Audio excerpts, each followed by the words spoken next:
L'idée de cette table ronde, c'est un peu le cœur du sujet, au fond. C'est de vous rendre compte de 3 ans d'expérience de ce collectif Bon Usage du médicament qui s'est réuni en faisant un sacré pari il y a 3 ans. Pari qui nous amène ici aujourd'hui, donc je crois qu'on peut dire so far so good, pari réussi, mais l'avenir nous attend. Je dois dire que la dynamique de ce groupe, qui n'était pas gagné d'avance, m'a bluffé, pour ne pas dire m'a ému à plusieurs reprises, parce que nous nous convoquions régulièrement, quasiment toutes les 8 semaines, pendant 3 ans, et que personne jamais n'a manqué. Il peut arriver qu'individuellement l'un ou l'autre, mais il y a toujours eu les représentants du collectif qui étaient là, et ce collectif n'a cessé de grossir, et nous avons toujours accueilli d'ailleurs ceux qui ont souhaité nous rejoindre après. Je pense à l'ADMR qui représente l'aide à domicile en milieu rural, beaucoup de partenaires sur le terrain extrêmement importants qui nous ont rejoints en cours de route et qui nous ont apporté une aide précieuse.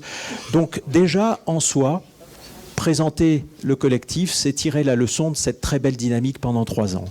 Ensuite, c'est vous raconter l'ensemble des actions que nous avons menées sur différents champs. Donc, j'ai eu l'opportunité de l'expliquer à la ministre, évidemment de manière très rapide, mais on s'est intéressé à peu près à toutes les facettes du sujet. Il en reste bien d'autres, mais en tout cas celles qui nous semblaient les plus importantes. On s'est intéressé d'abord au thème de la sensibilisation du grand public, et il y a eu une campagne importante menée en 2015. Elle vous sera racontée, et on en tirera aussi à chaque fois les leçons et l'évaluation.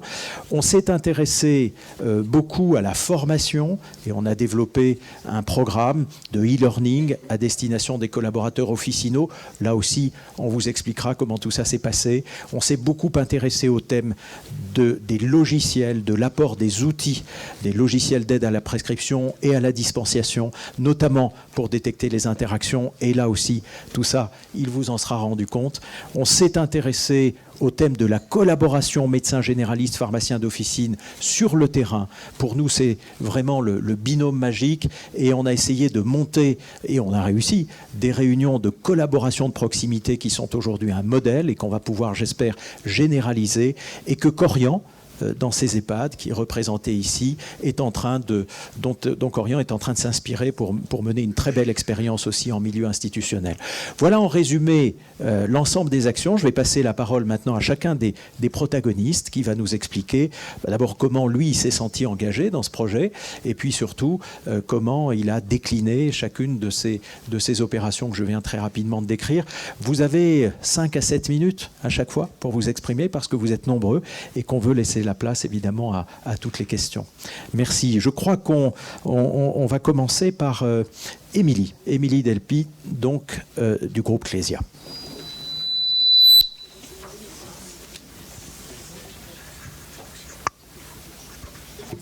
On change.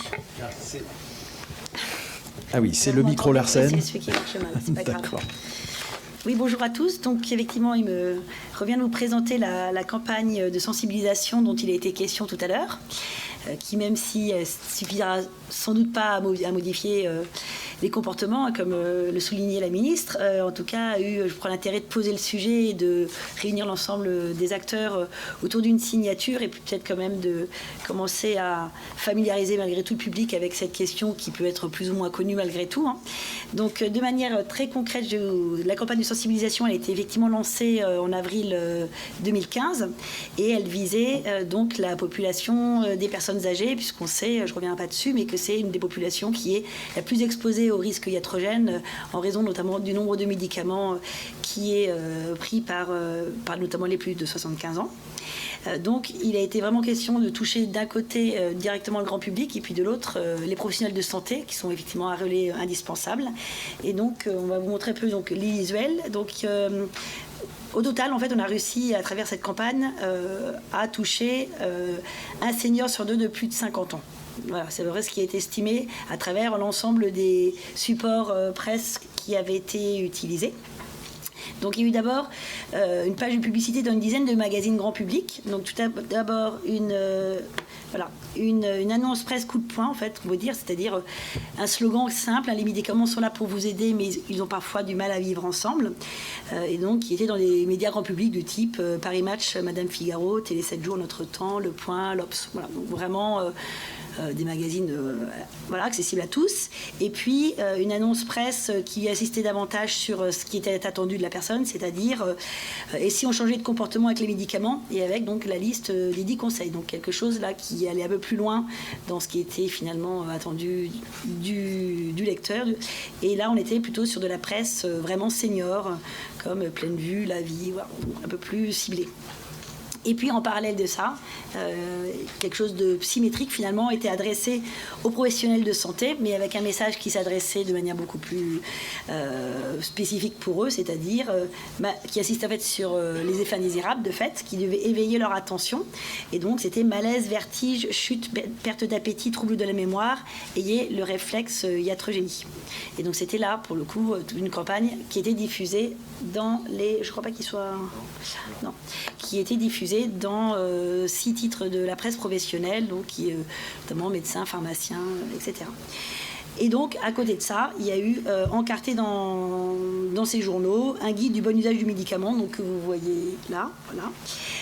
Et donc qui a été diffusé à plus de 2,5 millions d'exemplaires, un peu plus de la moitié dans la presse, et puis plus d'1 million à travers les cabinets médicaux. Voilà, donc finalement, et puis enfin, j'oublie pas évidemment un volet pharmacien où il y avait à la fois un mémo qui s'adressait au pharmacien lui-même et puis tout un ensemble d'affiches qui, de fait, pouvaient relayer le message à destination de la patientèle. Donc ça, c'est vraiment le dispositif de communication qui était quand même relativement coup de poing sur les mois de mai-juin 2015. Et donc ce que politiquement Clésia a voulu faire, c'était d'essayer, pour prolonger ensuite le mouvement, c'était un peu aussi l'enjeu, d'évaluer l'impact de cette campagne. Donc il y a une étude d'impact qui a été conduite, et donc c'est celle-là dont je voulais vous évoquer les résultats, qui a quand même montré qu'il y avait eu un fort intérêt des seniors qui avaient de fait été interrogés pour connaître leur ressenti. Déjà, c'était un panel de seniors dont on ne savait pas au départ s'ils avaient vu ou pas la campagne, donc ça permettait aussi de mesurer le taux de pénétration et puis de voir ce que ça avait suscité chez eux. Donc quelques éléments qui avaient fait l'objet là aussi de communiqué de presse à l'époque. Donc plus de 8 seniors sur 10 ont jugé la campagne intéressante. 7 sur 10 se sentaient concernés et plus de 6 sur 10 se sont considérés alertés par ces publicités. Ce qui peut sous-entendre que c'est sans doute quelque chose dont ils n'avaient pas suffisamment conscience. Hein. Donc il y a quand même un premier niveau d'information sans doute qui reste malgré tout nécessaire pour commencer à mobiliser la population sur un tel sujet. Et donc ils ont trouvé à 65% d'entre eux l'information utile et ont d'ailleurs exprimé le souhait de pouvoir garder ce guide chez eux et de pouvoir peut-être le partager avec leurs proches. Pour ce qui est ensuite de la mise en mouvement, les 2 tiers exprimaient le souhait, l'intérêt, l'intention d'en parler à leur médecin traitant ou à leur pharmacien. Donc ça, c'est vrai que c'est quelque chose d'assez essentiel. Donc c'est un premier niveau. Et ensuite, donc, un organisme comme Clésia, en fait, on a un groupe de protection sociale. Donc on propose de la prévoyance, de la santé, mais aussi on a un organisme de retraite complémentaire et de ce fait impliqué dans des actions de prévention du vieillissement à travers ce qu'on appelle l'action sociale Agir Carco. Et donc en lien avec d'autres confrères des caisses de retraite, on s'est appuyé en fait sur les centres de prévention Agir Carco, qui sont des centres de prévention bien vieillir, mis en place par les caisses de retraite et donc qui proposent à tous les tous les retraités, mais également dans un certain nombre de conditions aux personnes âgées de plus de 50 ans en situation de fragilité. Et donc ils peuvent bénéficier de consultations de prévention. Donc c'est un véritable un peu lieu d'observatoire aussi, puis d'action pour intégrer la prévention de manière quand même assez originale. Et donc, on a pu déployer là sur 2 ans plus de 32 conférences vraiment de terrain où on invite directement les retraités ressortissants des caisses de retraite à participer à ces conférences. Et donc, c'est peut-être ce deuxième niveau-là qui facilitait le passage à l'action, puisqu'en fait, les personnes qui participent aux conférences animées par un professionnel de santé et de fait mises en place par notamment les médecins directeurs des centres de prévention Agir Carco ont l'occasion à la fois de réentendre les messages, une explication qui va sans doute plus loin, et puis aussi de poser des questions, d'échanger, et l'objectif là est de pouvoir sans doute accompagner ce retour vers le médecin, le retour vers le pharmacien, avec l'idée que sans doute sa situation effectivement correspond aux signaux d'alerte qui ont pu être exprimés lors de la réunion, et donc être eux aussi à l'origine d'une démarche qui va peut-être conduire à réviser voilà, un ensemble de prescriptions. Donc ça, c'est important parce qu'il faut savoir voilà, que les centres de prévention à Ijar-Carco, ils reçoivent plus de 20 000 personnes en consultation prévention par an. Donc on voit qu'on a aussi, on a avec un des membres du collectif et l'ensemble de la chaîne la possibilité en fait, de prolonger des actions de communication avec une capacité à interpeller le public. Voilà ce que je voulais dire. Merci, merci beaucoup, Émilie. C'était très clair. Effectivement, tu l'as bien souligné, l'enjeu pour nous, une campagne de com, on avait bien conscience que ça ne suffisait pas, ça vaut beaucoup, beaucoup d'argent. Et donc, l'enjeu a été de chercher des relais. Et au fond, ces contraintes que l'on a, comme souvent dans la vie, ça se retourne facilement en avantage. En cherchant des relais, on cherche des partenaires. On a trouvé sur notre chemin la Mutualité française, il ne faut pas oublier de les citer, qui a accepté de relayer toute cette campagne dans les organes de presse de la Mutualité française. C'était un lectorat de 30 millions de Français, hein, c'est pas négligeable. Et puis les relais ont été pris par tous les organismes, hein, et encore aujourd'hui, nous avons à votre disposition tous les outils de communication sur le site reflexiatrogénie.com, et nous sommes quasiment toutes les semaines sollicités pour envoyer les fameux petits leaflets qui ont eu beaucoup de succès. Tu l'as pas cité, mais il y a eu un taux de rétention qu'on a mesuré dans l'enquête, parce que ces leaflets, ils s'arrachaient. Hein. Souvent, c'était les aidants, évidemment, des personnes âgées. Comme c'est un public qui lit, qui prend le temps de lire, ces leaflets qui sont très, très simplement écrits, qui leur sont destinés, étaient gardés à la maison, et je veux croire qu'ils sont encore aujourd'hui utiles. En tout cas, on les réédite régulièrement, et tout ça, c'est mis à la disposition de qui veut s'en servir sur le site reflexiatrogénie.com. Donc voilà, la com, ça suffit pas, c'est ce que la ministre nous a dit, mais évidemment, c'est également une condition nécessaire. Merci beaucoup. Je ne sais pas si vous avez une question peut-être qui brûle là. Sinon, on enchaîne et puis on pourra poser un ensemble de questions après, comme il y a beaucoup d'intervenants. On fait un peu comme ça, si vous voulez. La question qui brûle, on la prend. Et puis sinon, on enchaîne. Donc là, je comprends qu'on enchaîne. Alors, le deuxième intervenant, c'est Catherine Germand. Donc Catherine Germand, là le sujet c'est comment on accompagne les prescripteurs, les professionnels de santé et les dispensateurs d'ailleurs au quotidien dans leur pratique grâce à l'informatique, hein, grâce à l'outil digital, grâce au logiciel d'aide à la prescription et à la dispensation. Ce sont des outils merveilleux, notamment sur le thème des interactions médicamenteuses qu'on avait un peu ciblé en priorité, et vous allez nous raconter votre expérience. Ce que j'ai beaucoup aimé dans l'approche que vous avez développée, et je veux croire que toutes les discussions que vous avez eues au sein du collectif ont nourri cette réflexion, enfin je ne sais pas que je veux croire, c'est que je le sais, c'est que vous vous êtes dit au fond tous ces pop-up qui inondent les écrans aujourd'hui pour attirer l'attention des prescripteurs, des dispensateurs, ils finissent par avoir un effet un peu contraire, ils sont désactivés. Comment est-ce qu'on peut renverser le sujet en faisant au contraire un outil pédagogique? Mais là, vous saurez mieux l'expliquer que moi. Non, ça ne marche pas.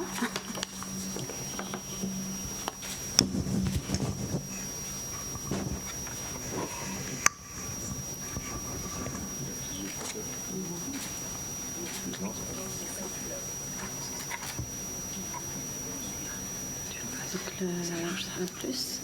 On va refaire toute la...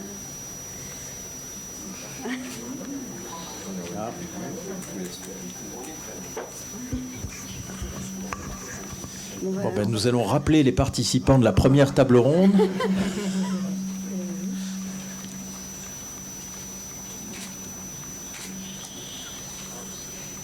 Est-ce qu'on est dans le bon sens? Oui, si on est dans le bon sens, c'est bien. On avance. Voilà, on va y arriver. Voilà. Parfait. Donc déjà, effectivement, on souhaitait remercier le LEM qui nous a proposé, qui nous a sollicité. C'est le collectif. Et le collectif qui nous a sollicité pour la participation et la réflexion à ce travail sur autour du bon usage du médicament. Alors, j'aimerais partager avec vous, finalement, des éléments qui nous paraissent très, très importants au niveau de cette démarche de bon usage, et notamment l'enjeu, en tout cas, pour nous qui communiquons auprès des professionnels de santé, c'est finalement de changer les pratiques à travers des actions de bon usage. Et pour changer... Alors, quand je dis bon usage, c'est pour lutter contre le mésusage par rapport à la définition qu'on a eue tout à l'heure. Et donc, il y a des principes qui sont très importants, donc qu'on souhaitait rappeler là, c'est-à-dire déjà la pertinence clinique des messages. C'est-à-dire il faut que ces messages répondent à des problématiques terrain avec un retentissement clinique, en pratique, un impact clinique. Il faut que ces messages soient synthétiques, clairs, efficaces. L'importance aussi d'une diffusion ciblée aux professionnels concernés. Sachant qu'on ne va pas, on va éviter d'envoyer des messages aux pédiatres concernant des problématiques sur l'utilisation du médicament chez les sujets âgés. Et puis un dernier point qui nous semble très très important, c'est l'aspect contextuel, la contextualisation de l'affichage au bon moment pour le bon patient. Là, l'idée, c'est de pouvoir intervenir au moment où le médecin est en train de prendre sa décision et pouvoir l'influencer s'il y a une problématique, un message particulier à faire passer sur un médicament donné. Alors, quelle est l'expérience que nous en avons chez Vidal? En fait, un message qui est diffusé par différents canaux sera plus efficace. Sachant que ces différents canaux, vous avez des messages qui peuvent être mis à côté des monographies, positionnés à côté des monographies Vidal, sachant que les monographies Vidal sont très utilisées par les professionnels de santé. On peut agir aussi, publier des messages dans des logiciels d'aide à la prescription. Donc là, ce que je disais tout à l'heure, on est vraiment au moment où le professionnel le médecin va prescrire un médicament à un patient donné.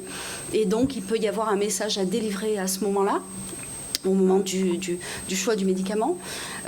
Autre canal, effectivement, de diffusion de ces messages, c'est l'utilisation des notifications mobiles. On a tous des mobiles, on reçoit des messages que l'on lit, que l'on consulte. Alors, les emailing, effectivement, c'est un média plutôt ancien, mais qui reste efficace quand il y a des messages à faire passer à des professionnels, en ciblant les professionnels auxquels on doit délivrer, concernés par cette problématique. Et puis, nous avons une news hebdomadaire, la Vidal News, dans laquelle, chaque semaine, nous reprenons des informations de pharmacovigilance. Là, l'idée, c'est de porter à la connaissance du plus grand nombre ces problématiques. Donc, l'idée, c'est finalement, quand on a une problématique donnée, adapter la diffusion, les canaux, adapter la diffusion aux différents canaux qui sont à notre disposition, à travers les canaux qui sont à notre disposition, à la problématique elle-même. Ce qui est intéressant, c'est de pouvoir aussi avoir une action instantanée, communiquer instantanément et être instantanément dans les outils métiers du médecin, et puis pouvoir y rester. C'est la continuité de l'information aussi. Parce qu'un médecin peut... une information peut être importante pour un médicament à un instant donné, et le médecin l'utiliser dans 3 mois. L'idée, c'est de garder cette information à disposition du médecin lorsqu'il va consulter la monographie, prescrire ce médicament à travers le logiciel. Alors on a on a travaillé sur on a diffusé différents messages en 2017.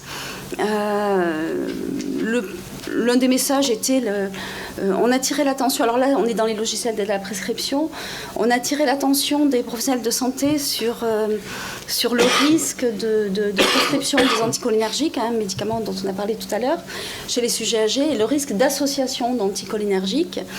Or, il se trouve que certains médicaments anticholinergiques ont cette propriété anticholinergique qui est masquée, donc les médecins ne le savent pas forcément. Et donc là, il était important de réinsister et d'attirer l'attention des médecins là-dessus.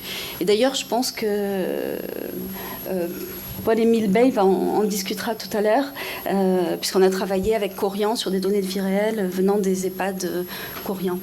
Alors, un autre exemple de message que nous avons diffusé concernait les antibiotiques critiques. Et l'idée était, lorsque les médecins prescrivaient alors toujours dans les LAP, prescrivaient ces antibiotiques critiques, d'attirer leur attention sur le fait qu'il s'agissait d'antibiotiques critiques particulièrement générateurs de résistance, mais également leur rappeler les recommandations d'utilisation qui ont été publiées par la HAS et qui sont disponibles dans les avis de la commission de transparence, mais pas toujours faciles d'accès pour les professionnels de santé lorsqu'ils sont en train de prescrire. Donc c'est un autre exemple. Donc là, on a travaillé là-dessus parce que c'est un sujet de santé publique en fait. Autre élément sur lequel, avec lequel on accompagne le professionnel de santé au quotidien, et il y a des évolutions réglementaires, évolution des AMM, et certains médicaments qui jusque-là pouvaient être prescrits chez l'enfant deviennent contre-indiqués chez l'enfant. Suite à une réévaluation du bénéfice-risque dans cette population. Et il est difficile pour des professionnels de santé qui ont l'habitude de le prescrire du jour au lendemain d'y penser, d'avoir eu accès à l'information, etc. Donc c'est vrai que nous nous attelons à diffuser, à insister sur ces messages-là et faire en sorte qu'ils se retrouvent sur le poste du médecin au moment où il est en consultation pour qu'il puisse avoir ces informations en tête. Alors qu'en pensent les médecins au niveau Alors on avait fait une enquête concernant au moment de la mise à disposition de nos pop-up concernant les antibiotiques, et notamment les antibiotiques critiques. Donc, les retours avaient été très positifs, les médecins jugeant ça utile, et 1 sur 2 ayant déclaré avoir modifié leur pratique suite à une notification. Alors, c'est du déclaratif, mais l'idée qu'on souhaitait faire passer, c'est vrai que l'idéal serait de pouvoir disposer de données de vie réelle à large échelle pour pouvoir justement mesurer l'impact d'actions de communication et d'actions de positionnement, d'envoi de messages via différents canaux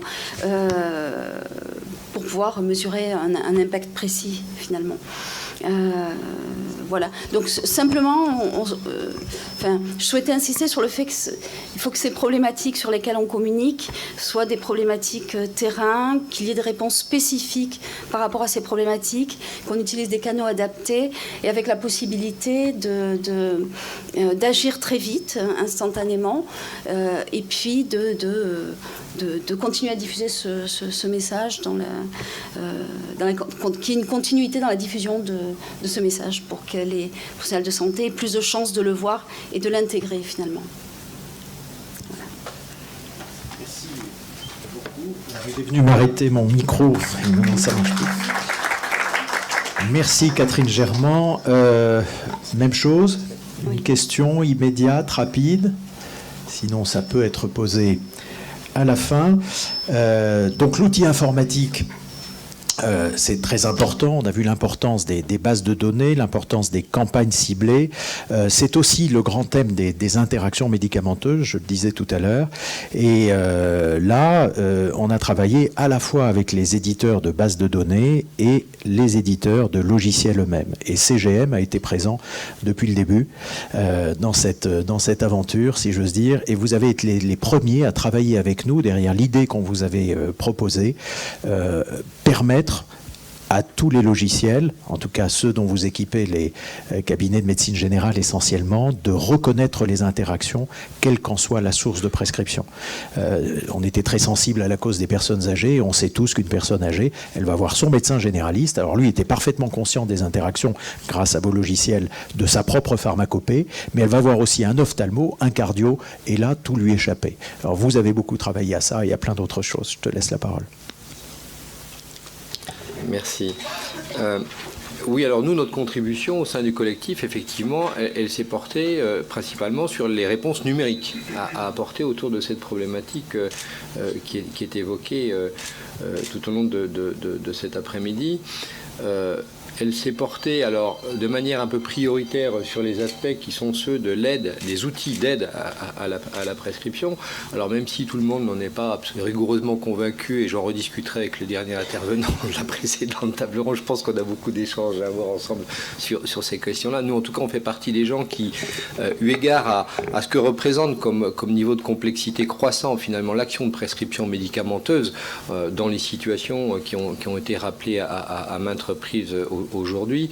On pense que les outils numériques sont un élément de contribution et de facilitation finalement à travers l'information qu'ils sont en capacité de contextualiser en situation de prescription d'un professionnel de santé. Alors c'est vrai que ce sujet-là, indépendamment du collectif, nous nous en étions emparés de manière un peu classique au sens de la certification du terme tel qu'elle était portée par la HAS. Les travaux qu'on a menés ensemble et ce que vous nous avez renvoyé comme nécessité d'usage, c'était que finalement, la première sphère à laquelle nous nous étions intéressés, qui ne permettait de mettre en interaction que des médicaments qui étaient prescrits par le seul prescripteur, était insuffisante. Et qu'il convenait de ramener des informations sur de périmètre qui était hors du sien spécifique. Et ce que nous avons initialisé donc comme travaux pour accompagner les démarches portées par le collectif, c'est notre capacité à aller chercher des informations qui étaient au-delà de ce cercle privatif finalement de prescription médicamenteuse. Et donc on a un mécanisme qui permet, c'est ce qui est derrière en présentation, d'aller chercher les informations qui sont portées par les référentiels de l'assurance maladie et notamment l'historique des remboursements. Donc munis de ces informations qui, elles, finalement permettent d'avoir un panel extrêmement large de tout ce qui a pu être prescrit pour un patient par les différents intervenants de sa chaîne de prise en charge, et bien de ramener ces informations dans les logiciels de prescription, de sorte qu'ils puissent, comme les données initiales sur lesquelles nous avions travaillé, pouvoir eux aussi se mettre en place, activer des mécanismes d'interaction, de contre-indication et les recommandations de prescription qu'il convient d'apporter. Donc on voit bien là qu'on a une évolution qui est assez majeure et qui ramène aussi un élément qui fait partie d'une préoccupation qui a été rappelée à plusieurs reprises, c'est qu'on n'est pas seul finalement par rapport à cette action-là. D'autres intervenants d'une chaîne de prise en charge sont intervenus avant, interviendront après, et que ça, c'est un élément de traduction de cette problématique d'une prise en charge beaucoup plus globale des contextes de prescription et d'aménagement, d'optimisation de ce qu'il convient de faire. Au-delà de ça, on a initialisé également une autre action qui s'inscrit dans la continuité de ce qui vient d'être évoqué juste avant moi, qui est amener de l'information au bon moment et dans la bonne situation finalement que l'on peut supposer comme étant cette situation à laquelle le professionnel de santé va être le mieux à même de fournir une recommandation sur une prescription médicamenteuse ou sur de l'information plus générale sur le contexte de prescription qu'il fait à son patient. Donc là, on s'est appuyé sur les recommandations effectivement qui viennent d'être décrites à l'instant et qui ont été élaborées par le Vidal pour les ramener finalement sur un canal d'information qui est l'environnement de travail quotidien du professionnel de santé. Alors je pense que là, on a d'ailleurs, on perçoit bien ensemble, et je pense que les actions qu'on poursuivra à travers le collectif vont nous amener à nous pencher sur des questions encore d'optimisation finalement de ces sujets-là, parce qu'une fois qu'on a amené l'information, on voit bien que notre capacité à la contextualiser de façon de plus en plus fine va être pour nous un enjeu extrêmement important. Donc là, on a encore des travaux devant nous. D'ailleurs, on fera en sorte probablement de les mettre aussi en parallèle avec ce rappelé Agnès Buzyn tout à l'heure, qui est un dossier qu'elle portait elle-même, qu'elle avait initialisé à l'époque où elle était présidente de la HAS, qui est l'évolution des mécanismes de certification des outils d'aide à la prescription et demain d'aide à la dispensation, bien entendu, c'est de pouvoir appeler des référentiels beaucoup plus larges à travers ce qu'elle évoquait sur les systèmes d'aide à la décision médicamenteuse, les fameux SAM. Donc nous, c'est des mécanismes dans lesquels nous sommes intégrés, conjointement d'ailleurs, et qui seront bien dans le prolongement de ce qui a déjà été initialisé à travers les actions du collectif.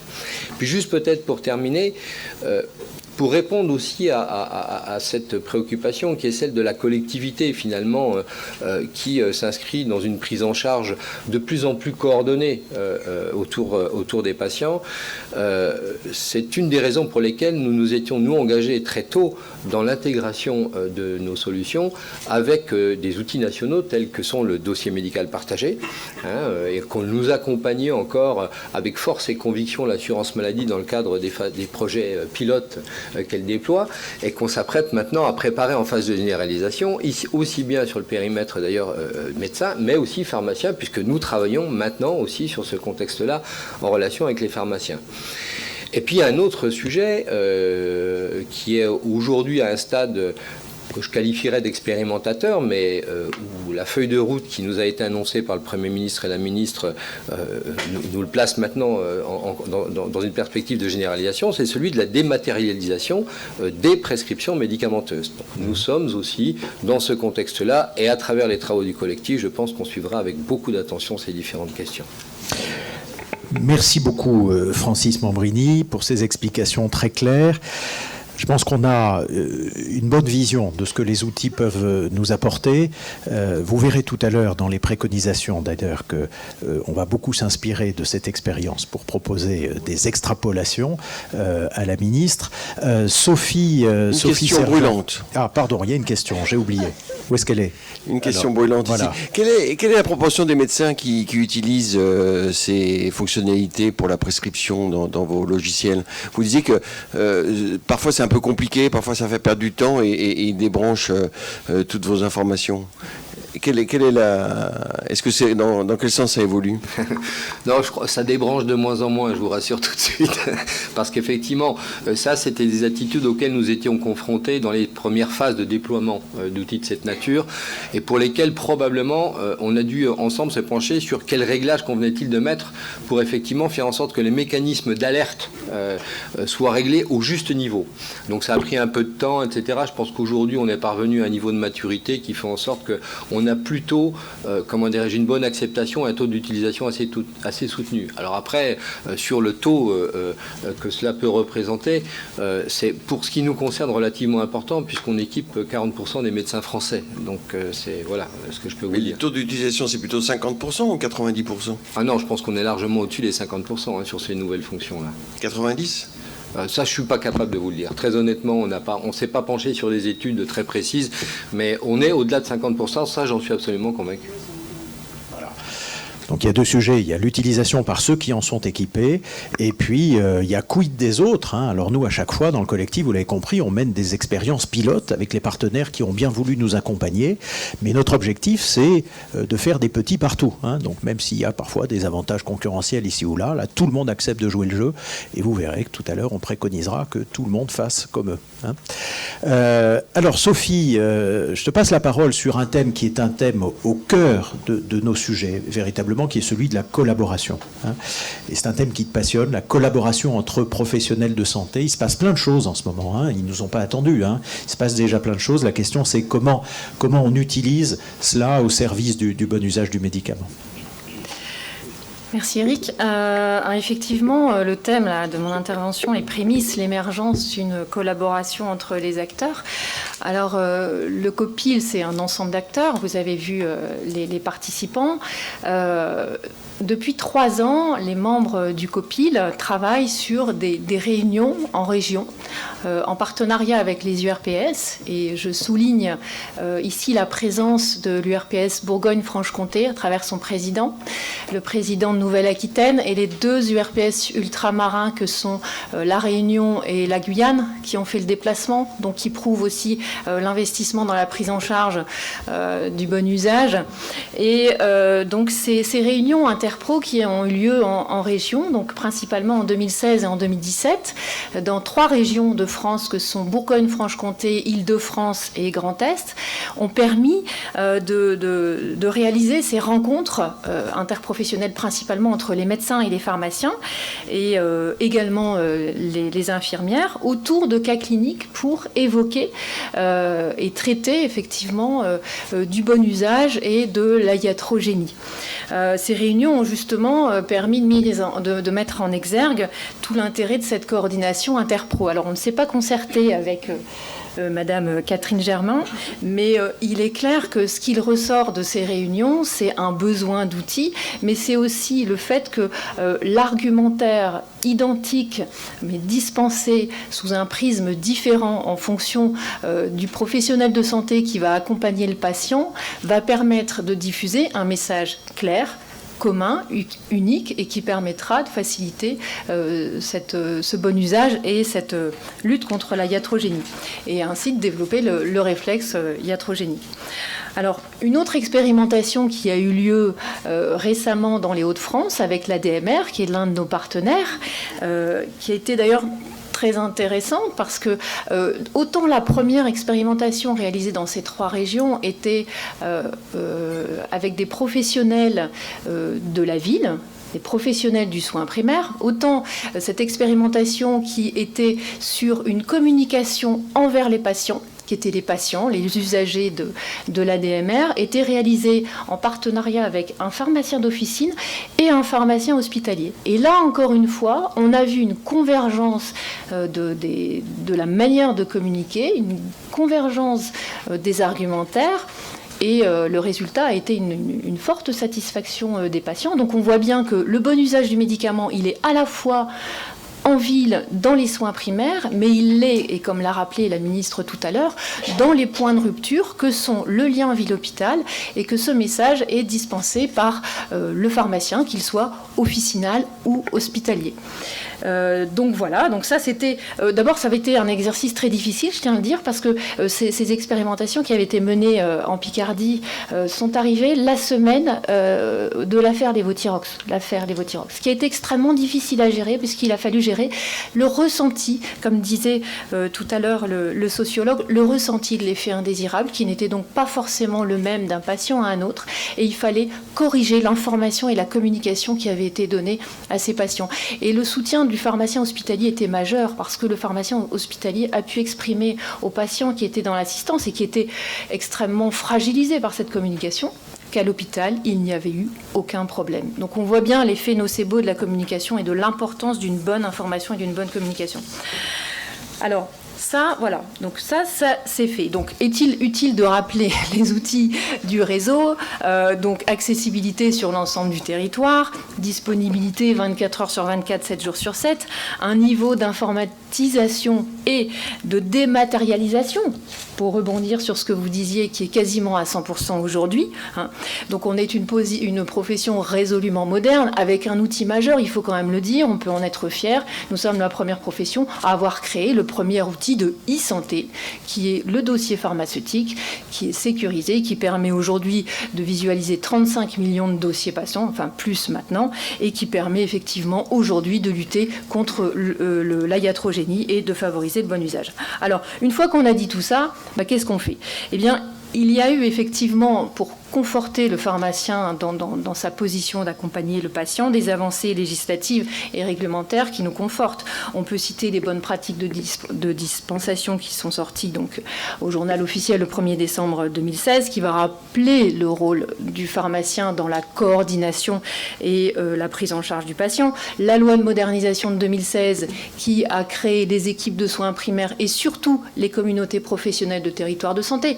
On l'a rappelé tout à l'heure, la coordination aujourd'hui, elle est indispensable autour du patient pour favoriser l'efficience du parcours. Et rien de mieux que des exercices coordonnés sur les territoires pour pouvoir le faire. Ça a été rappelé ce matin par la présidente de la HAS, ça a été rappelé par la DGOS et par Nicolas Revel. Aujourd'hui, on est dans des parcours, on n'est plus forcément à la réalisation d'actes. Autre point important, c'est l'article 54 de la loi de finances pour 2018 qui inclut le pharmacien d'officine dans le développement de la télémédecine. Alors on l'a rappelé, là, l'EDP est un outil de e-santé. Il y en a d'autres, la possibilité du dossier médical partagé et tous les outils qui serviront demain au développement de la télémédecine. Le pharmacien d'officine n'est pas oublié, il est un acteur notamment dans les zones fragiles. L'arrêté du 30 janvier qui cible les priorités nationales en termes de protocole de collaboration, on l'a dit tout à l'heure, sur la plupart des pathologies chroniques. Ça, c'est une avancée majeure pour pouvoir effectivement avancer dans la prise en charge du patient et limiter ensemble la iatrogénie. Et enfin, l'article 51, ce fameux article 51 de la loi de finances qui va permettre, nous l'espérons, des soutiens aux initiatives locales et régionales qui pourraient être portées par les URPS, par les pharmaciens, par les communautés professionnelles de territoire de santé et les équipes de soins primaires, de manière, je le rappelle, à optimiser l'efficience du parcours et la pertinence des soins, qui sont les deux points importants. Alors après le champ réglementaire et législatif, eh bien, il y a le champ conventionnel. Pour la pharmacie d'officine, c'est la convention de 2012 qui a créé les honoraires, et notamment l'honoraire à l'ordonnance complexe, pour la prise en charge des patients polymédiqués, qui nous permet, en validant l'analyse, de pouvoir éditer un plan de prise et faciliter le bon usage du médicament. Aujourd'hui, c'est important, plus que jamais. Les entretiens pharmaceutiques, AOD, asthme, AVK, la stabilité générique. On a parlé tout à l'heure de générique, de changer les boîtes. Aujourd'hui, on est à 95% de stabilité générique sur les 19 molécules pour les patients de plus de 75 ans. Donc nous participons à l'accompagnement du patient dans les pathologies chroniques. C'était une inquiétude d'Étienne Nouguet tout à l'heure. Alors les nouveaux honoraires qui vont arriver pour les patients âgés et également les petits-enfants, parce que le bon usage et la iatrogénie ne concernent pas que les personnes âgées. Alors les LAD et la messagerie sécurisée, on l'a dit tout à l'heure. Et enfin et surtout, l'avenant 12 sur le bilan partagé de médication, qui est une véritable avancée dans la prise en charge des patients âgés, polymédiqués. Vous avez entendu cette nouvelle mission qui est sortie au journal officiel la semaine dernière. Donc la position des officinaux dans la prise en charge, le suivi, l'accompagnement et surtout la prévention. On l'a vu avec la vaccination récemment, en coordination avec les autres acteurs autour du patient. Et nous souhaitons continuer à développer donc, la sécurité et l'efficience du parcours par le renforcement de nos compétences et de nos missions. Merci beaucoup, Sophie, pour cette ode à la collaboration interprofessionnelle. Alors, il y a incontestablement tout un cadre conventionnel, légal qui se met en place. Pour autant, d'où on part du principe que c'est d'abord aux acteurs eux-mêmes d'agir et d'être proactifs et de créer et d'aller vers les autres. Je voudrais prolonger de deux mots juste l'expérience qu'on a menée sur les réunions de collaboration de proximité, parce que ça peut intéresser les gens qui sont dans la salle et on les invite à promouvoir ce type de réunion. En fait, quand on a créé dans 3 régions pilotes de France ces réunions, on a d'abord commencé par créer une grande réunion régionale pour inviter les médecins et les pharmaciens à se rencontrer. C'est pas si facile que ça. On leur a ensuite vendu, entre guillemets, l'idée qu'il était essentiel qu'ils continuent sur le terrain, dans leur pratique, à se rencontrer régulièrement pour réviser et s'interroger sur leur pratique en matière de iatrogénie. Et pour ce faire, bien sûr, on avait préalablement travaillé sur des outils de formation, d'accompagnement de ces réunions qu'on mettait à leur disposition et qui sont de fait à la vôtre aujourd'hui sur le site reflexiatrogénie.com. Donc si vous avez, en partenariat avec les URPS, tout ça c'est aujourd'hui bien rodé, envie vous-même dans les cantons de France et partout, bien au-delà de ces 3 régions, d'animer des réunions, de travailler à l'échelle de vos correspondants, eh bien, vous avez tous les outils aujourd'hui pour vous aider à le faire et évidemment nos conseils un petit peu expérimentés aujourd'hui par 2 années de recul. Voilà ce que je voulais dire pour continuer à promouvoir cette belle idée. La question brûlante ? Non. Ah, c'est toujours le même qui brûle. C'est une question très importante. Pourquoi vous avez choisi reflexiatrogénie.com comme nom et pas tout simplement bon usage du médicament ? C'est une très bonne question. Parce que ce site est toujours dédié aux professionnels de santé et que l'action première que nous avions menée à leur égard, c'était celui de déclencher chez eux une pensée réflexe à la iatrogénie face à une symptomatologie qui n'est pas toujours évidente. Voilà. Et donc on était un peu focusé là-dessus. Nous pensons faire évoluer le site internet aujourd'hui vers, alors on compartimentera évidemment, mais vers en tout cas un regard grand public, c'est une évidence. On sera probablement amené à changer le nom. Tu as une très bonne question. Je vais passer la parole à Françoise Monchecourt. Françoise, tu es directrice médicale des laboratoires Teva, et donc c'est intéressant d'entendre aussi les industriels dans cette affaire. Et le laboratoire Teva, tu vas peut-être nous le dire en 2 mots ou en introduction probablement. Vous avez vécu un truc qui est très, très difficile. J'ai bien aimé quand la ministre tout à l'heure nous disait, bien sûr, la iatrogénie, c'est d'abord la souffrance du patient, mais c'est aussi la souffrance du soignant quand il se rend compte qu'il a été iatrogène parce qu'il n'est pas fait pour ça. Et quand le laboratoire est impliqué au sens concerné, et vous avez vécu ça, hein, par une situation difficile sur un médicament qui a été mal usé et qui finalement vous mettez totalement hors de cause, ça vous a amené à réfléchir, vous avez fait un truc formidable, c'est-à-dire que vous avez transformé un événement douloureux en opportunité pour vous réinterroger sur, mais au fond, avec nos propres médicaments, alors que vous n'étiez pas en cause, avec nos propres médicaments, comment est-ce qu'on pourrait mieux faire encore? Tu vas nous raconter. Oui, volontiers, merci. Alors, effectivement, on a été engagé au départ par la crise du furosémide dès 2014. Et c'est vrai que ce qu'il faut vous dire d'abord en introduction, c'est que c'est bien qu'un laboratoire pharmaceutique fasse partie du collectif à titre d'exemple, parce que c'est une obligation réglementaire au quotidien, de l'information à la promotion et à toutes les étapes. Et c'est au quotidien qu'effectivement on a l'obligation de faire le contrôle du bon usage des médicaments. Mais effectivement, parfois il y a des événements, des crises qui font émerger notre responsabilité, la responsabilité de tout le monde. Et c'est là où on s'aperçoit que c'est beaucoup plus que le quotidien.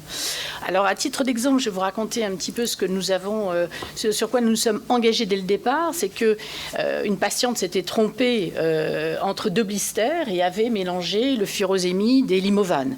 Et donc, par conséquent, nous avons déclenché un retrait au niveau du patient dans toute la France. Et je ne sais pas si vous vous souvenez, mais c'est vrai que c'était une crise très importante pour tous les patients en fait qui prenaient du furosémide, hein, et pas du tout le Teva. Et il s'est passé naturellement pas mal de mois avant que nous soyons totalement sortis blanchis de cette problématique. Mais ça a mis finalement, comme on l'a vu tout à l'heure, le patient au cœur de son rôle d'acteur de santé. Et on aurait pu effectivement se dire le problème est réglé, mais en fait on a été confronté à ce sujet qui nous a passionnés, je dirais au plan individuel comme au plan collectif, c'est la complexité du patient âgé, polymédiqué, autonome. Il y en a énormément, on en connaît tous, et qui se retrouve avec son ordonnance dans son parcours de soins, avec une multitude de besoins qui sont très complexes, du simple au compliqué. Et bien évidemment, on s'est dit, bon, comme tout industriel, il faut qu'on positive cette expérience, et surtout ça nous a intéressés. Alors on a eu un réflexe extrêmement simple. On s'est dit on va réfléchir, et on a mis en place tout d'abord un groupe d'experts qui a travaillé pendant 9 mois. Un groupe d'experts pluridisciplinaires, ça c'est déjà extrêmement important comme étape, avec une association de sujets âgés, de patients âgés, des professionnels de santé, médecins, pharmaciens, ethnologues, sociologues, philosophes, économistes.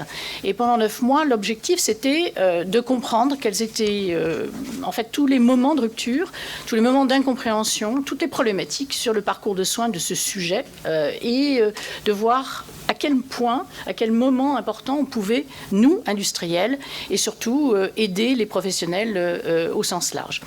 Alors, très simplement, je vais vous donner les quelques actions, hein, pas toutes, mais les plus importantes. On a d'abord publié avec eux les 20 recommandations pour ce sujet dans son observance, dans son parcours de soins. Il y avait 20 recommandations qui sont en même temps simples et compliquées, mais qui avaient en tout cas mis en exergue une chose très importante dont on parle pendant toute cet après-midi, c'est qu'au moins 16 de ces recommandations faisaient intervenir au moins 2 acteurs de santé. Donc ça, c'était déjà, on mettait le doigt sur l'interprofessionnalisme qui pouvait régler tous les problèmes de prise en charge de ce sujet. Et deuxièmement, il y a aussi une chose importante, et donc je ne vais pas vous parler des 20 recommandations, mais une chose importante, c'est que le sujet âgé est très acteur de sa santé, contrairement à ce qu'on peut penser. Il est très demandeur d'informations, mais par contre, il fallait lui donner quelques outils, car il ne suffit pas de poser une question comme ça dans le vide, il faut donner simplement quelques outils pour que le patient, tout patient d'ailleurs, chronique, mais notamment le sujet âgé, puisse aller voir le médecin, le pharmacien, avec quelques outils qui lui permettent d'aller de l'un à l'autre avec un certain nombre de questions, de réflexions personnelles pour prendre en charge finalement sa propre problématique. Donc on a tout simplement, comme bon industriel, créé des outils qui ont été distribués par les pharmaciens et qui ont été aussi créés, qui peuvent être créés par les patients, pour guider en fait sa propre observance, sa problématique, ses questions, ses effets indésirables, etc. Donc ça, c'était une première étape qui a été extrêmement d'ailleurs riche, dont on peut vous donner d'ailleurs toute l'analyse, toute la transcription de ce board pendant 9 mois, et qui nous a permis, nous, de nous positionner sur un certain nombre de questions que nous avons sélectionnées après. Alors, comme naturellement nous sommes laboratoire pharmaceutique, voyez, on a mis vraiment le patient au cœur du sujet et on s'est dit, on est très critiqué, les laboratoires pharmaceutiques, on a des médicaments, des génériques, ça pose énormément de questions. La première question, c'était effectivement comment adapter le packaging, comment revoir la problématique du conditionnement. Et on s'est mis en simulation, tout bêtement, avec un simulateur de vieillesse qui nous a permis de voir d'ailleurs, de vivre des grands moments, avec les troubles de vision, de la motricité, de l'audition. Et on a travaillé sur ce que serait effectivement idéalement, ça ne veut pas dire que ce soit parfait, mais en tout cas idéalement, la typographie, la couleur, les icônes, les indications du médicament, du dosage. Et on a testé bien évidemment tout ceci et on a renouvelé tous les conditionnements de nos médicaments pour véritablement, en tout cas, mieux approcher que ce que nous avions fait, en tout cas en tant qu'acteurs dans ce bon usage et dans cet écosystème, avec ce qu'on a appelé EasyBox, qui a été effectivement quelque chose qui, en tout cas au plan interne, a été vraiment très très mobilisateur de cette réflexion sur le sujet AG polymédiqué. Et puis, la troisième action que nous avons fait, entre autres, c'est aussi, et ça n'est pas terminé, c'est publié en partie et ça va être publié totalement et ça va aboutir à aussi quelque chose d'assez important. On a réalisé une étude avec une centaine de pharmaciens d'officine et le système expert ICAR de la Pitié-Salpêtrière, qui est spécialisé dans les interactions médicamenteuses spécifiques à la fonction rénale. On a lancé donc cette étude avec l'idée d'analyser le potentiel iatrogénique de ces ordonnances du sujet âgé polymédiqué que vous voyez tous les jours en officine. Et ça a été très intéressant. Bien sûr, je ne vais pas vous donner tous les résultats car mon collègue est en train de me chronométrer. Mais ce qui est extrêmement important, c'est qu'on a une multitude de résultats qui seront largement publiés. C'est que, 70% de ces ordonnances avaient un potentiel minimum de 2. Ça ne veut pas dire qu'il y a de la iatrogénie, je pèse mes mots, mais de 2 interactions médicamenteuses, dont 20% étaient 2 interactions médicamenteuses sévères, même il y a naturellement une analyse sur les modérés et les mineurs, mais de plus de 2 interactions médicamenteuses sévères et d'ordre cardiovasculaire ou hépatotoxique, donc avec des médicaments qui sont assez classiques, et aussi plus de 2 médicaments devaient avoir une adaptation à la fonction rénale. Donc vous voyez, on était au cœur de ce que nous connaissons tous, c'est-à-dire de la complexité pour les acteurs de santé, qu'ils soient médecins ou pharmaciens, les deux, pour avoir une analyse du potentiel iatrogénique avec ces ordonnances qui avaient en moyenne 10 médicaments, ce qui est logique, ces patients vont très très bien, et ils vont très bien grâce à ces médicaments, mais effectivement, il y a des problématiques d'interaction qui sont potentielles et qui peuvent être évitées, comme vous le voyez, toutes les majeures peuvent être évitées, à condition qu'on ait des outils qui, pour les médecins généralistes comme les spécialistes, puissent les aider très facilement à guider la prescription. Et donc, ceci est important pour véritablement avoir des algorithmes futurs sur les interactions médicamenteuses qui pourront être connectés au LAP et aux différents outils que vous aurez dans le futur. Simplement, donc, en conclusion, parce qu'effectivement, il faut que je conclue, sur ces 3 thèmes d'action, au-delà de tout ce qu'on a pu faire, c'est premièrement, effectivement, mettre au cœur le besoin des patients, le besoin des acteurs, parce que ça, c'est fondamental.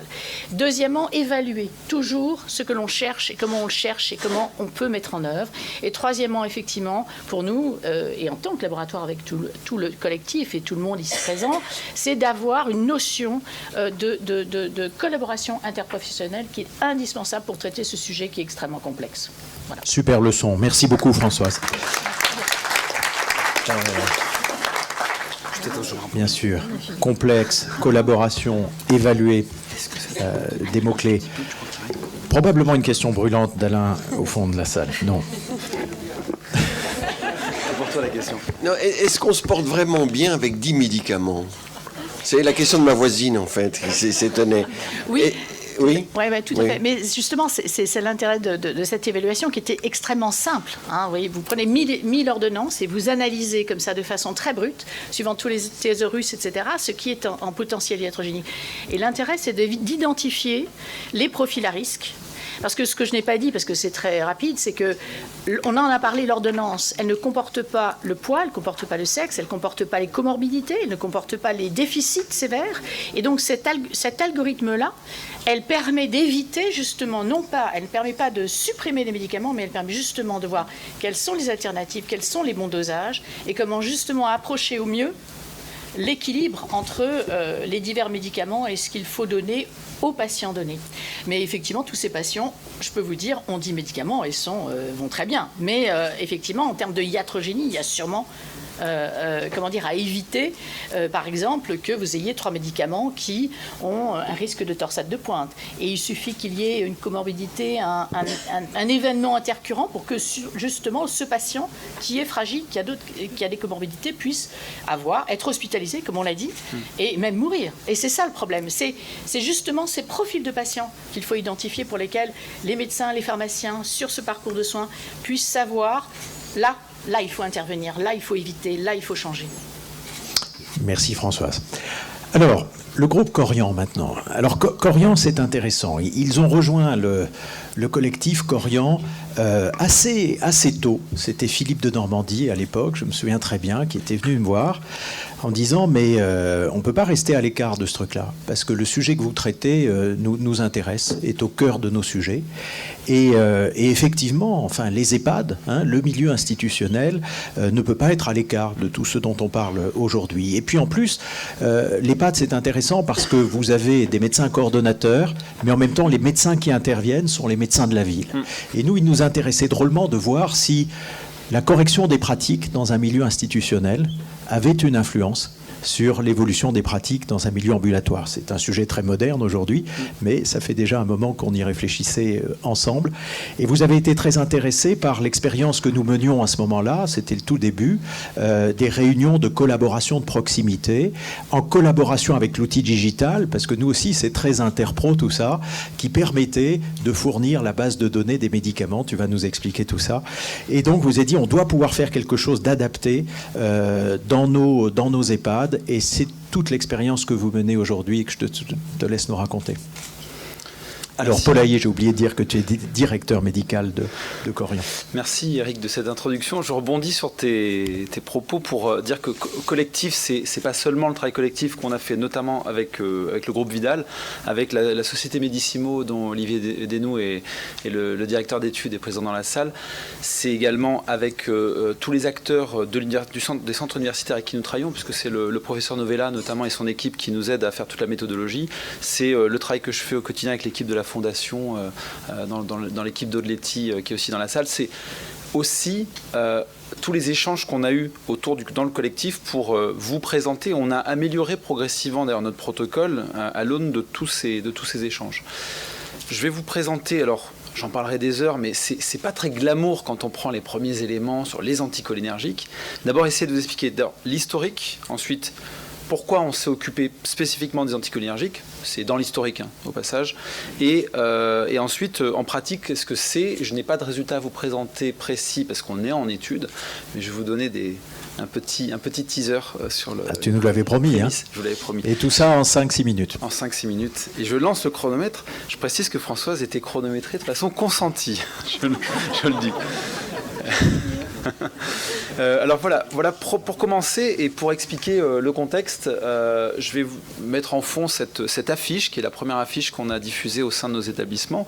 Alors le contexte, c'est d'abord un travail qui s'est fait entre le groupe Vidal, les données de la base de données Medicimo qui est un fournisseur de PDA. Alors pour être un peu moins technique, la préparation des doses administrées, c'est une technique qui permet en établissement d'apporter sans défaut et sans erreur la bonne dose, c'est ce qui a été prescrit aux patients, c'est-à-dire on met à disposition du personnel infirmier préparé par un pharmacien d'officine, grâce à différents outils, notamment ceux de la société Medissimo. Il y a d'autres sociétés qui le font.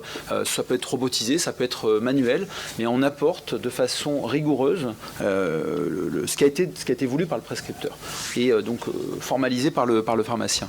Donc ces données ont été analysées toute l'année 2015 de 13 000 et quelques de nos résidents qui ont été analysés et on n'était pas du tout parti au départ sur les anticholinergiques. Les 20 règles Vidal ont été passées sur le million d'ordonnances, le million de lignes de ces ordonnances de patients. C'est une année complète. Et au fur et à mesure que les données ont été regardées, il apparaissait, c'était quand même une découverte, que la règle Vidal, je crois que c'est la numéro 11 de mémoire, si je ne m'abuse, qui n'était pas pressentie, est ressortie comme étant la plus problématique, la plus à l'écart par rapport à la recommandation chez les résidents. Et c'est un quart des résidents qui étaient exposés pendant l'année aux anticholinergiques. Pour ceux qui ne connaissent pas, et je pense qu'il y en a beaucoup dans la salle, les particularités des anticholinergiques, c'est quoi? C'est une propriété transversale, c'est-à-dire que vous avez des somnifères, enfin des sédatifs, vous avez des neuroleptiques qui sont anticholinergiques, mais il y a également des médicaments qu'on utilise pour les problèmes urinaires, d'autres qu'on utilise pour alors, je prends l'exemple de l'hydroxyzine, elle n'est même pas toujours utilisée que pour ses propriétés sédatives, elle est aussi antihistaminique, même si on l'utilise plutôt pour ses propriétés sédatives, mais il y a aussi des antihistaminiques qui sont anticholinergiques, etc. etc. Et fort de ce constat, et en allant plus loin dans les données qu'on a réussi à identifier, on voit qu'en fait, il y avait 10 molécules qui représentaient 95% de ce mésusage. Alors pourquoi on dit mésusage? Et là on est très précis sur le fait qu'il ne s'agit pas d'une mauvaise prise, il ne s'agit pas, ce sont des résidents à qui on apporte vraiment l'administration médicamenteuse. C'est verrouillé, c'est une infirmière, enfin, c'est vraiment au moment de la prescription. Et sans vouloir stigmatiser, on s'est demandé comment est-ce qu'on peut être sûr que c'est volontaire. Est-ce vraiment volontaire? Et si ça l'est, est-ce qu'on peut aussi donner le conseil d'éviter les associations? Parce que parfois on était à 2, 3, 4 molécules anticholinergiques chez la même personne. Eh bien, on s'est dit, on va essayer de communiquer. Alors, on a interrogé nos médecins coordonnateurs, qui ne sont pas les prescripteurs, je le rappelle, tu l'as dit, et on leur a demandé comment faire. Et toutes les discussions étaient sur dire, ne pas stigmatiser, mais en même temps faire changer. Et faire changer, ça a été l'objet, je vais vous le présenter là, alors ça c'est une petite illustration des effets secondaires. Sur le document, là, vous voyez la liste. Ici, elle n'est pas très visible, je pense, sur ce diaporama, mais vous avez la dizaine de molécules, en fait il y en a 12, qu'on a souhaité et sélectionné, mettre en avant en disant changeons l'usage sur ces molécules. Il y en a une qui ne peut pas subir de modification thérapeutique si on l'utilise bien, c'est la clozapine, pour être très précis, parce qu'on l'utilise très précisément dans les troubles évolués de syndrome de maladie à corps de Lewy, et on n'a pas d'alternative si on l'a bien choisi.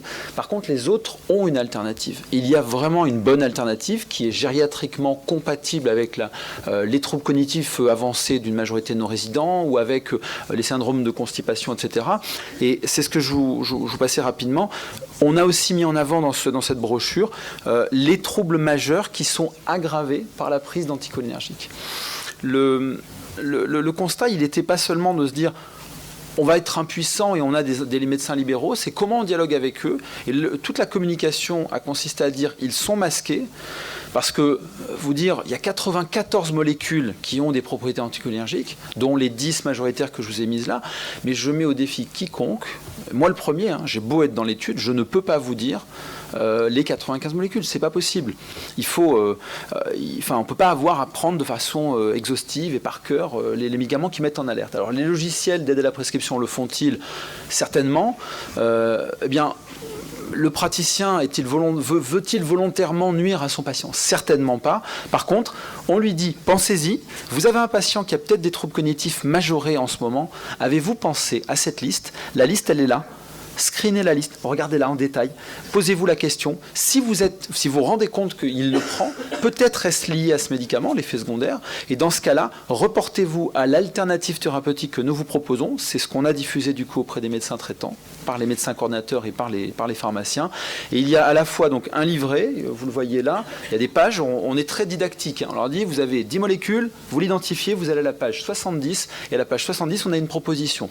On ne se substitue pas au prescripteur, on lui fait une proposition et on lui fait, s'il veut aller dans le détail, on lui fait une proposition beaucoup plus détaillée dans un outil informatique, un fichier Excel amélioré.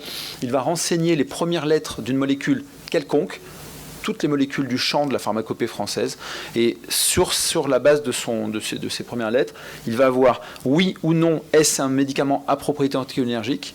Et dans ce cas-là, si nous estimons qu'il y a un niveau et on a des classifications de risque, nous vous proposons une alternative. Voilà.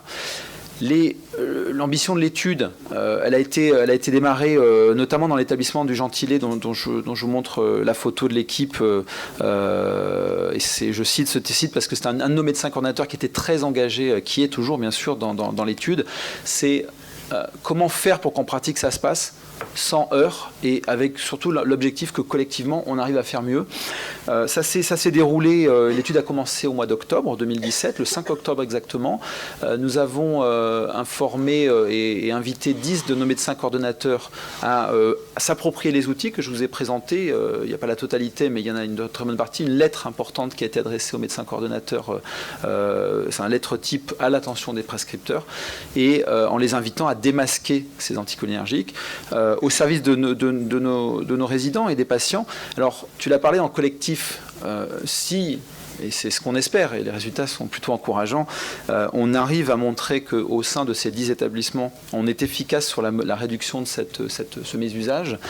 On escompte pouvoir le déployer au sein des 300 établissements de notre réseau en France, 300 EHPAD. 300 EHPAD fois 15 médecins traitants, ça fait plus de 4000 médecins prescripteurs libéraux, mais potentiellement c'est aussi tous nos confrères des autres acteurs de l'EHPAD qui peuvent toucher clairement la quasi-totalité des médecins prescripteurs. C'est l'idée sous-jacente. On n'est pas... vous l'avez bien compris, je vous ai parlé des anticholinergiques. Ce n'est pas le seul sujet. Parce qu'en fait, ce qu'on teste là, si ça fonctionne, on peut l'espérer sur tous les sujets. C'est les antibiotiques, c'est les benzodiazépines, on les a cités tout à l'heure. Mais voilà, le focus a été fait pour des raisons vraiment d'opportunité, de modification de pratique à escompter. Et pour résumer et pour vous donner juste les résultats préliminaires, puisqu'il y en a. Alors, ce ne sont pas les résultats préliminaires, c'est les photos de la journée de pré-lancement, voilà, dans lesquelles je souhaite, ils ont rajeuni, je souhaite saluer et remercier d'ailleurs toutes les personnes avec qui on a travaillé, et nos partenaires immédiats pour avancer sur l'étude des données. C'est un site, alors je m'amusais parce qu'on a une attachée de recherche clinique qui regardait les chiffres avec moi, on a envoyé la première lettre aux établissements en début de semaine, et il y a un site sur les 10 participants qui est très très loin des résultats des autres. Alors je lui ai demandé, je lui ai dit, est-ce que tu as une explication? Elle me dit, c'est très simple, elle ne répond pas. En fait, elle y est pas. En fait, pas la stigmatiser, elle a probablement beaucoup de choses à faire. C'est la seule des participantes qui ne répond pas aux propositions. Et les résultats sont 3 fois moins bons chez elle. 3 fois moins bon chez elle que sur les meilleurs du groupe. Donc c'est QFD. C'est QFD. Et dans le groupe témoin, on est en versus observation, on est à 50% de prescription en moins d'anticholinergiques aujourd'hui. Oui. Impressionnant. On ne va pas tout dévoiler, sinon l'étude perdra en crédibilité. L'étude, elle se veut sur la durée, parce qu'il s'agit de durée aussi. On prévoit de donner les résultats fin 2018. La question brûlante vient de tomber. Chauffe. Et donc, on ne va pas tout dévoiler. On escompte, et vous posez certainement la question, donner les résultats fin 2018 ou peut-être début 2019. Ce sont des résultats qui escomptent aussi vraiment donner une idée de la façon de continuer une démarche et de montrer qu'il n'y a pas d'effet rebond. On l'a dit tout à l'heure sur les éléments de communication par des campagnes de publicité, etc. L'idée, c'est d'être sur la durée. Et avant de te donner la parole, je souhaiterais, je pense que je peux le faire au nom de tout le monde, te remercier. Mais je le dis quand même, j'ai la parole, parce que tu as été aussi par ton... Voilà, c'est pas fini, mais te remercier, parce que tu l'as fait et toutes les réunions se sont surtout très bien passées, parce que tu es un excellent motivateur de réunion. Voilà, je le dis et je pense qu'on le partage. Tout le monde t'applaudit, à très juste titre, Paul-Émile, pour cette brillante présentation. Et Françoise, il a été dans le timing, c'était bien ? Ah oui, il a été formidable. Non, elle est très belle, hein, cette intervention. Et vous voyez, à chaque fois, c'est un peu, nous, c'est ce qu'on a appris pendant 3 ans, hein, c'est un peu à chaque fois les mêmes mots.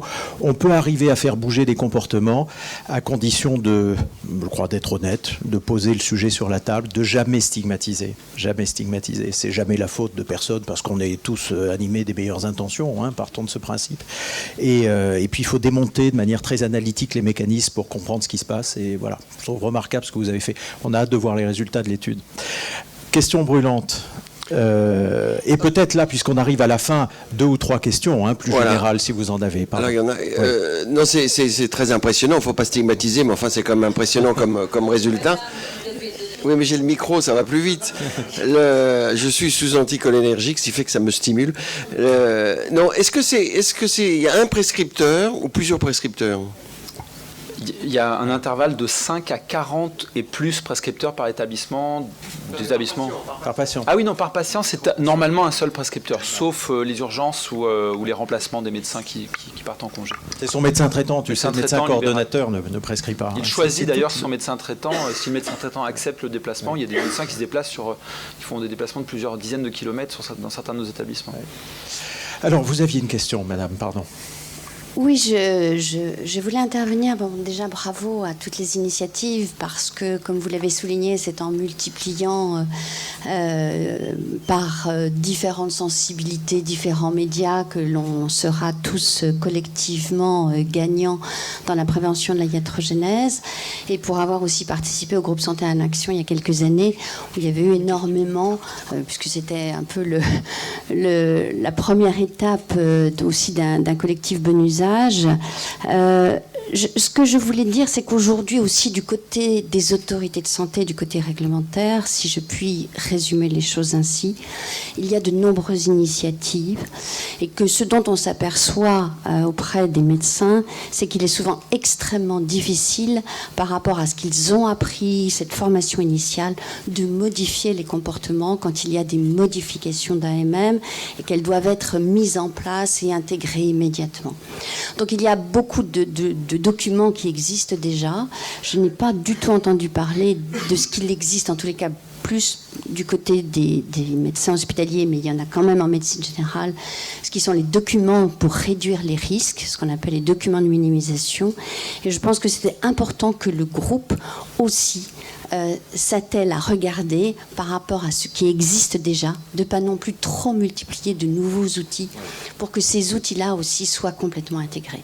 Je crois que c'est important aussi que devant cette multitude d'informations, hein, avec l'Europe aujourd'hui, il y a des modifications extrêmement fréquentes et itératives de l'information sur les produits, aussi d'aider, que ce soit les dispensateurs, que ce soit les prescripteurs, à s'approprier ces changements itératifs. Voilà, c'était Merci, vous vouliez répondre ? Ce que je voulais dire, effectivement, ces documents de réduction du risque, enfin de minimisation du risque, que nous appelons aussi réduction de risque, sont mis à la disposition des professionnels de santé. Et c'est vrai qu'on informe les médecins de leur existence, en fait, parce qu'il y a parfois des brochures à remettre aux patients, il y a des explications à fournir aux patients.